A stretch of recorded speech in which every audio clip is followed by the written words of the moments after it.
Olá pessoal, tudo bem com vocês? Meu nome é Carlos e hoje vamos começar nossa primeira aula do nosso curso de Prática de Formação Profissional 3. Vamos estudar a NR10 e entender por que devemos segui-la. Opa, essa é fácil. Devemos seguir porque a lei é um padrão técnico para evitar acidentes e minimizar riscos às pessoas e meio ambiente, correto? Já respondemos à questão principal. Vamos agora conhecer a NR10. Os capítulos que vamos estudar nesta primeira aula são os capítulos de 1 a 7, ou melhor dizendo, a NR10 10.1 até a NR10 10.7. Espera um minuto. O que temos aqui, pessoal? Olhando essas duas imagens, conseguem descobrir os erros? Quem quer um minuto para pensar? Eu espero. Então, descobriram? A primeira foto, temos dois trabalhadores seguindo fielmente a NR10, utilizando protetor facial, essa parte amarela, em frente ao rosto e capacete. Utilizam luvas com isolante elétrico, multímetro e um macacão anti-chamas, ou pode ser um macacão anticorrente também. É bem provável que eles estão utilizando botas de eletricista. Esses caras são nota 10, não é mesmo? E nosso colega na foto abaixo? Esse não vai ter muito futuro não, concordam? Está de boné, sem luvas, sentado sobre um plástico e o pior de tudo, olha só, com os pés dentro d'água. Vixe, acho que esse serviço está muito arriscado. E suas roupas? Está ideal? Não necessariamente. Se a tensão que ele está trabalhando é de baixa tensão, camisa ou uniforme e calça são suficientes, mas o mais importante é a utilização de óculos ou protetor facial. Ele está usando? Coitado. Esse aí pode se machucar, não acham? No primeiro capítulo, temos o item 10.1, objetivo e campo de aplicação. No item 1, fala que essa norma estabelece requisitos e condições mínimas para controlar e assegurar de forma preventiva a segurança das pessoas, direta ou indiretamente, ou seja, o trabalhador direto é o eletricista e o indireto são as pessoas ao redor no ambiente de trabalho. Por exemplo, seus colegas de trabalho. No segundo item, fala que essa norma se aplica a todas as fases do trabalho do eletricista. São as etapas de projeto, construção, montagem, operação e manutenção das instalações elétricas e os trabalhos nas proximidades. O profissional deve pensar sempre nas pessoas que podem transitar perto dele no momento da manutenção. Pensar em cabos que podem estar energizados e encostar em um corrimão, por exemplo, podendo eletrocutar pessoas andando a 1 quilômetro de distância do local de trabalho. Pensar também nas pessoas que trabalharão no futuro naquelas instalações. No capítulo 2, medidas de controle, nós temos. No item 10.2.1, deve-se fazer a análise de risco de qualquer serviço.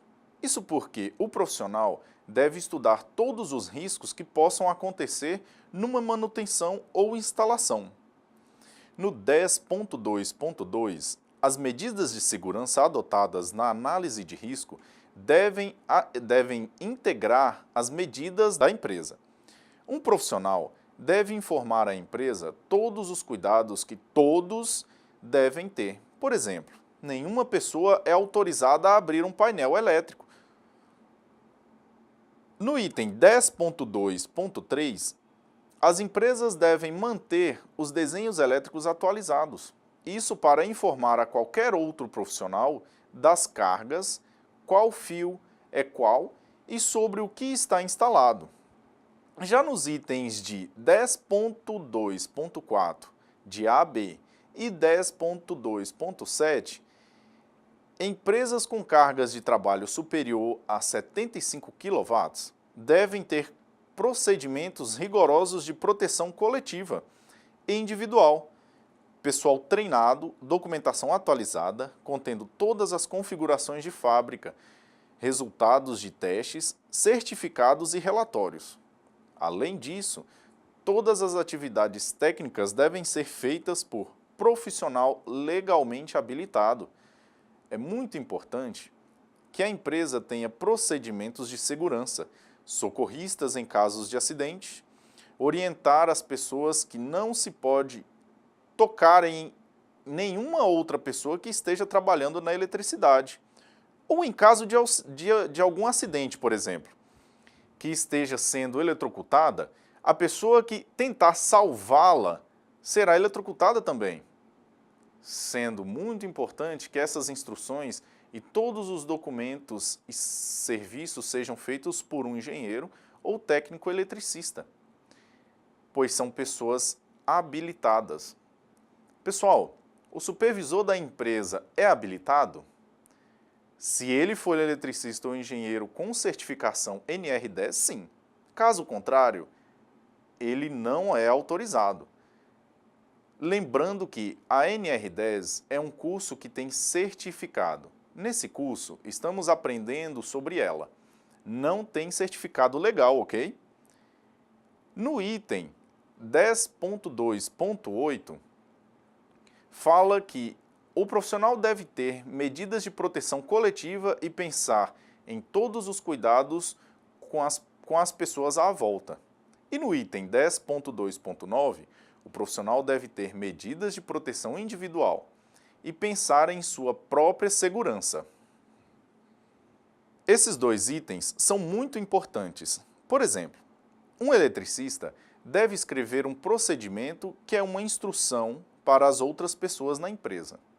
Nessa instrução, ele vai registrar que o seu serviço tem riscos de choque elétrico e acidentes, se uma pessoa transitar pelo local demarcado com fitas, por exemplo.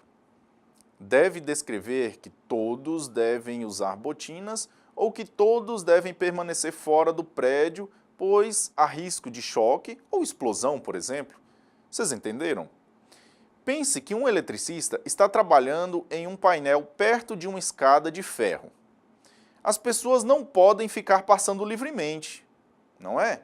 Ele tem que isolar a escada e anunciar que esse local está em manutenção e há risco à vida. Imagina se um fio energizado encosta na escada de ferro e uma pessoa passa na hora. O que acontece? A pessoa pode perder a vida e o eletricista será preso por ato de negligência e tentativa de homicídio, sem intenção de matar. Entenderam a gravidade? O eletricista também deve pensar nos EPIs, que ele deve utilizar, pois na lei fala que ele deve proteger a si mesmo, entenderam? No item 10.2.9, na mesma situação da escada, por exemplo, se quem for eletrocutado for o eletricista e não uma pessoa, é claro, por negligência à lei, mas o eletricista sobrevive, ele responderá por processo também, por negligência à sua própria vida e realizar trabalho sem proteger a vida própria e a vida das outras pessoas. Ou seja, depois do hospital, vai dar uma passadinha na delegacia, não é mesmo? No capítulo seguinte, capítulo 3, Segurança em Projetos, temos: deve haver dispositivos de desligamento de energia e sinalização de advertência. Se possível, ter dispositivos simultâneos para desarmar e evitar energizar novamente. Deve ter espaço seguro dentro do painel e no ambiente externo, para ser de fácil manutenção. Deve ter no projeto os cuidados com aterramento e proteção. O projeto, que é um documento, deve ficar disponível a todos os profissionais habilitados. O projeto deve ser assinado por profissional registrado, engenheiro ou eletricista, e deve atender à regulamentação de segurança do trabalho. O projeto deve ser feito com cores e legendas para separar os itens arriscados e perigosos. O projeto deve garantir que a instalação de iluminação seja eficiente e proporcione iluminação adequada aos trabalhadores também. Nesse capítulo 3 da NR10, devemos atentar que os projetos elétricos devem ter projetos seguros e, nesses projetos, contemplar a segurança das pessoas. Além disso, um responsável técnico habilitado deve assinar o projeto. Um projeto é um documento, lembrem-se. Nesse projeto, há cores, linhas, formas para descrever uma instalação elétrica. Por exemplo, Temos aqui um projeto elétrico simples, com dispositivos de desligamento da eletricidade. São essas caixinhas com a chave, estão vendo? O projeto está organizado e identifica os componentes e as fiações, para que o outro profissional possa instalar ou fazer a manutenção e também conhecer qual o risco que ele enfrentará, como também onde está localizado os dispositivos para desligar a rede se necessário. No capítulo 10.4, temos que as instalações elétricas devem ser construídas, montadas, operadas, reformadas, ampliadas, reparadas e inspecionadas para garantir a segurança dos trabalhadores. Deve-se considerar o ambiente, cuidado com a altura, espaço fechado, local que tenha campo elétrico ou magnético, local explosivo, umidade, poeira, fauna, flora e outros, adotando sinalização de segurança. Usar ferramentas ideais para o trabalho, isolados e certificados. Não se deve utilizar um painel elétrico para guardar quaisquer coisa. Deve haver iluminação adequada para fazer manutenção. Somente pessoal qualificado deve fazer manutenções e instalações. Esse capítulo é muito importante, pois um profissional deve considerar todos os locais de trabalho, locais de instalação de painéis, motores ou qualquer equipamento elétrico. É preciso considerar fazer uma manutenção em um espaço apertado.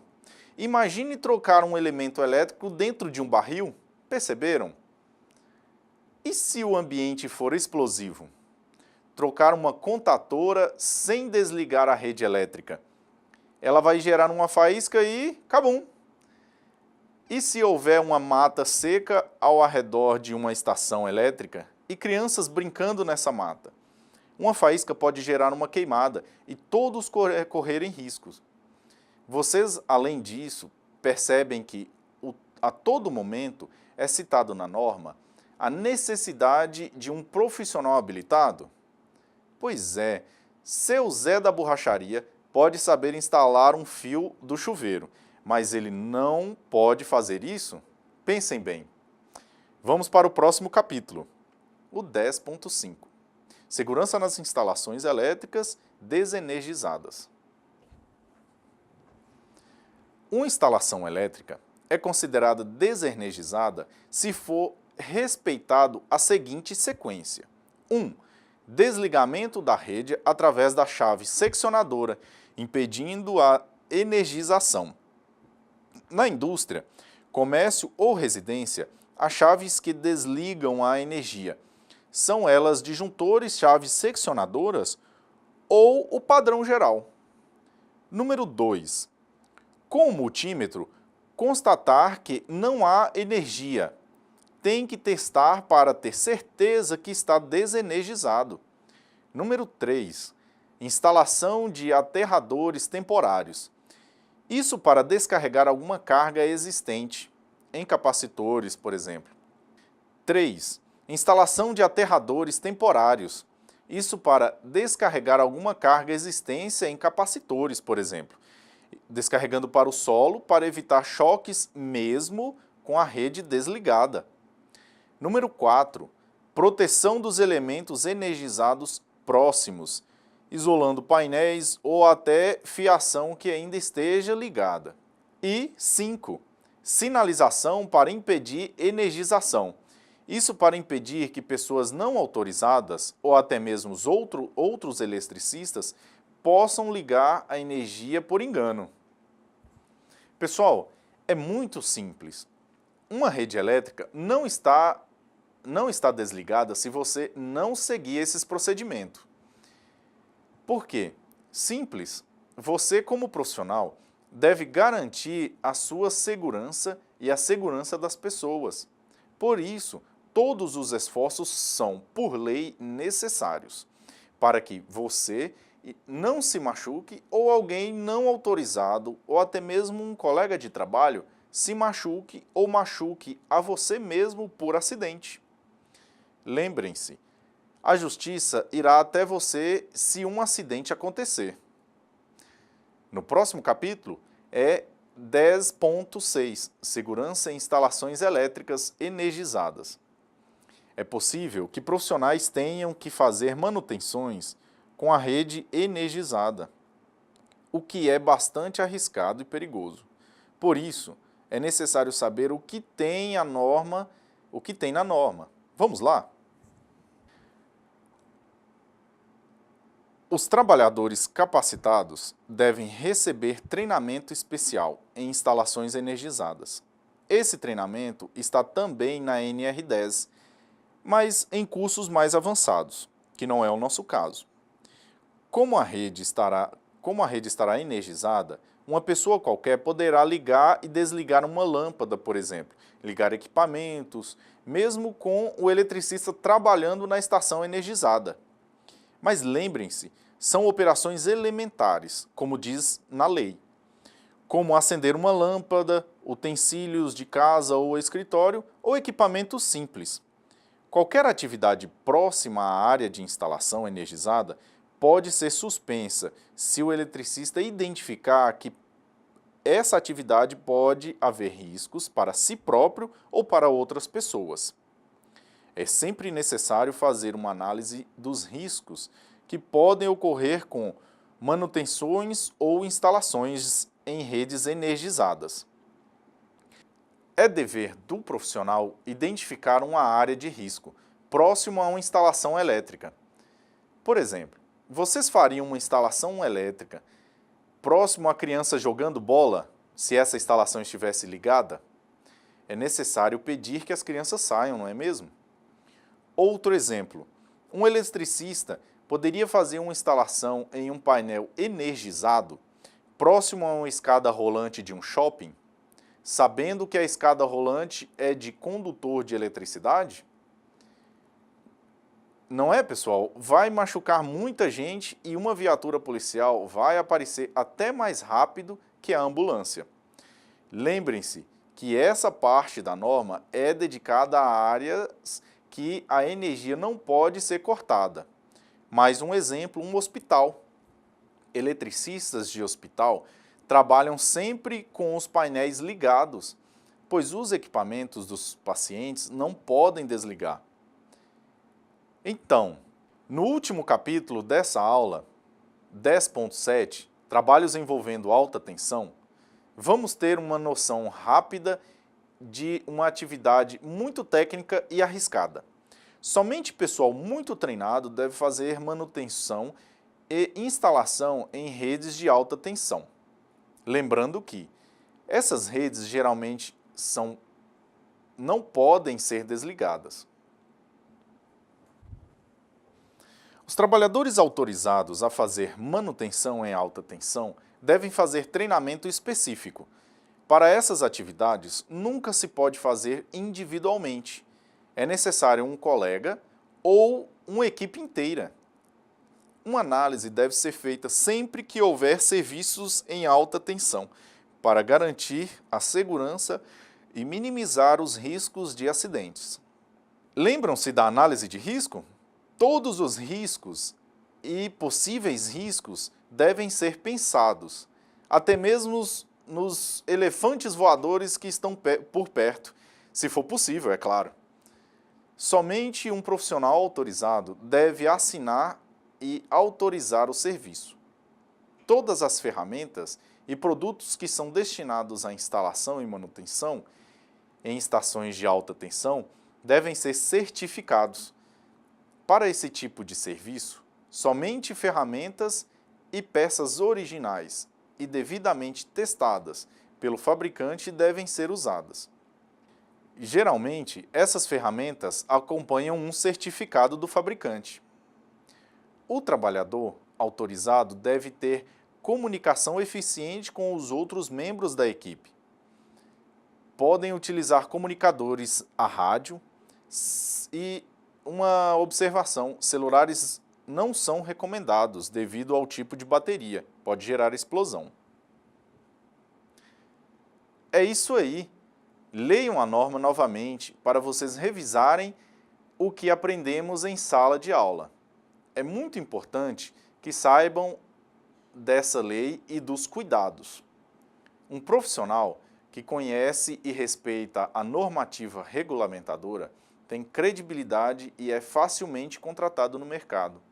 Obrigado pela participação. Até a próxima. Tchau, tchau.